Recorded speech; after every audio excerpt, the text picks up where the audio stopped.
coming home and sort of being free, it's really surreal. It's sort of overwhelming, the amount of attention on you. You'll suddenly, as a captive, find out that your family and friends and employer has made this huge effort, to help you. I felt a lot of guilt. I was sort of, horrified, but it's also really surreal and overwhelming. One simple thing though is that you're actually overjoyed.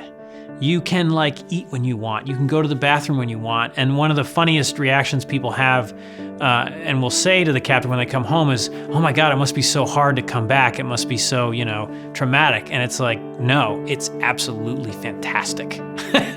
It's just wonderful because you're free, but also because your family is no longer held captive as well. And the thing is finally over. Everyone is different, but there were certain sort of elements of my captivity that I really didn't want to talk to my family about. They were negative parts of the captivity, and I felt they'd been through enough, and I didn't want to share that with them. It was really helpful for me to have a counselor I could talk to about that in private, or a former captive I could talk to about that, in private. So the family should accept that maybe the captive doesn't want to talk about certain things, or maybe they don't want to talk about it at all. Just accept that. It's not a statement against you. It's just their way of healing. We're all different. The primary motivation I felt as a former captive was to not re-victimize my family, to not tell them things that was going to make them relive the whole thing and feel all that pain again. I'm not trying to minimize the captivity and what the family went through either, but don't reify this experience. Don't treat the hostage like this very, different person who's really fragile and you can't, you're going to say the wrong thing.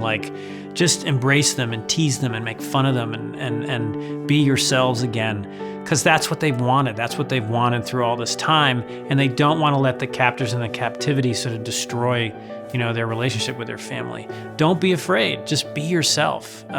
They've missed you, and they'll love being with you again. Be open about the anger, you felt toward the captive. My family was angry at me. How could you have done this? And let it out. And the captive wants to hear that. There's a really core desire in a former prisoner to not let your captor win by permanently changing or sort of destroying your life or destroying your relationship with your family. We as a family are not going to let the captors win. We're not going to let them destroy our relationship as a family. We're not going to let them destroy the captive's sort of, life and professional life. And we're in this together. And be patient. You were patient throughout the captivity. You waited so long. So try to, use that same patience after the captive comes home as well. The most important thing to know about Hostage US is that everything you say to anyone in this group will be confidential. They will not share it with anyone. The reason we're all involved in Hostage US is because we went through it.